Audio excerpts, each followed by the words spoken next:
અમદાવાદમાં એનએસયુઆઈના હોબાળાની તો અમદાવાદમાં આવેલી ગુજરાત યુનિવર્સિટીમાં એનએસયુઆઈના કાર્યકરોએ હંગામો મચાવ્યો છે। એનએસયુઆઈએ ગુજરાત યુનિવર્સિટીના કુલપતિનો ઘેરાવ કરતા મામલો બીચક્યો છે।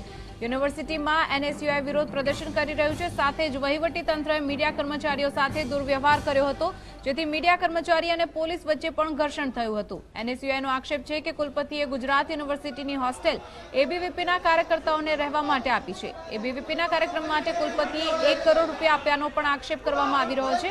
એનએસયુઆઈએ સમગ્ર ઘટના મામલે યુનિવર્સિટીમાં કુલપતિ હિમાંશુ પંડ્યા વિરુદ્ધ સૂત્રો લખવામાં આવ્યા હતા।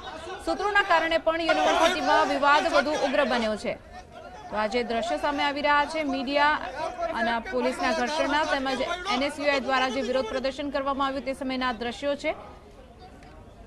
જે રીતે પોલીસ કર્મચારીઓ અને પોલીસ વચ્ચે ઘર્ષણ થયું હતું એ સમયના દ્રશ્યો, જ્યારે વહીવટી તંત્રએ પણ મીડિયા કર્મચારીઓને અહીંયાથી બહાર ધકેલ્યા હતા અને કવરેજ ઉપર મનાઈ ફરમાવી હતી તે સમયના દ્રશ્યો છે। અને આ પગલે પોલીસ અને મીડિયા કર્મચારીઓ વચ્ચે પણ ઝપાઝપીના દ્રશ્યો સર્જાયા હતા। ત્યારે યુનિવર્સિટીમાં એક તરફ એનએસયુઆઈ કુલપતિનો ઘેરાવ કરવા માટે કાર્યકર્તાઓ પહોંચ્યા હતા, બીજી તરફ મીડિયા કર્મચારીઓ અને પોલીસ વચ્ચે પણ ઘર્ષણ થયું હતું તે સમયના દ્રશ્યો છે। એનએસયુઆઈએ આક્ષેપ કર્યો છે કે ગુજરાત યુનિવર્સિટીના કુલપતિએ એબીવીપીના કાર્યકર્તાઓને તેમના અધિવેશન માટે ₹1 કરોડ આપ્યા છે, સાથે જ હોસ્ટેલ પણ રહેવા માટે આપી છે। આ વાતનો વિરોધ કરવા માટે તેઓ અહીંયા પહોંચ્યા હતા અને કુલપતિનો ઘેરાવ કર્યો, સાથે જ કુલપતિ વિરુદ્ધના સૂત્રો લખતા આખો મામલો વધુ ઉગ્ર બન્યો છે। આ દરમિયાન યુનિવર્સિટીના વહીવટી તંત્રએ મીડિયા કર્મીઓ સાથે કવરેજથી મનાઈ ફરમાવી, જેને લઈને પોલીસ અને મીડિયા કર્મીઓ વચ્ચે પણ ઘર્ષણ સર્જાયું હતું।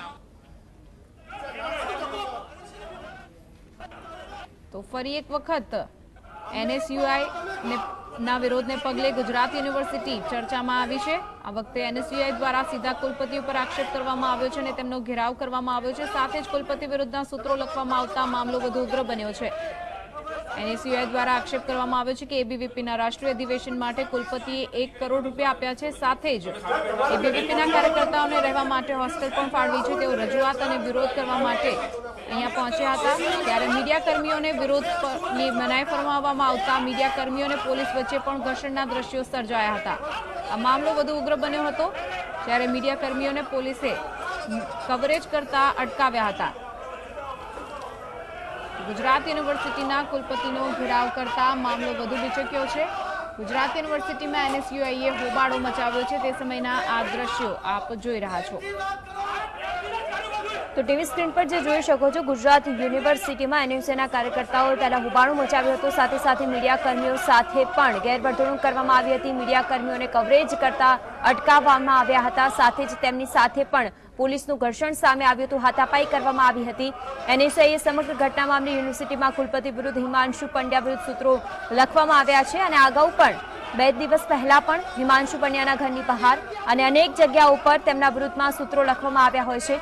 એનએસયુએ કુલપતિનો ઘેરાવ કર્યો હતો અને હિમાંશુ પંડ્યા બધી જ વખતે પોતાનો બચાવ પક્ષમાં જોતા નજરે પડ્યા। મીડિયા કર્મીઓ સાથે થતી આ ઝપાઝપીના દ્રશ્યો છે।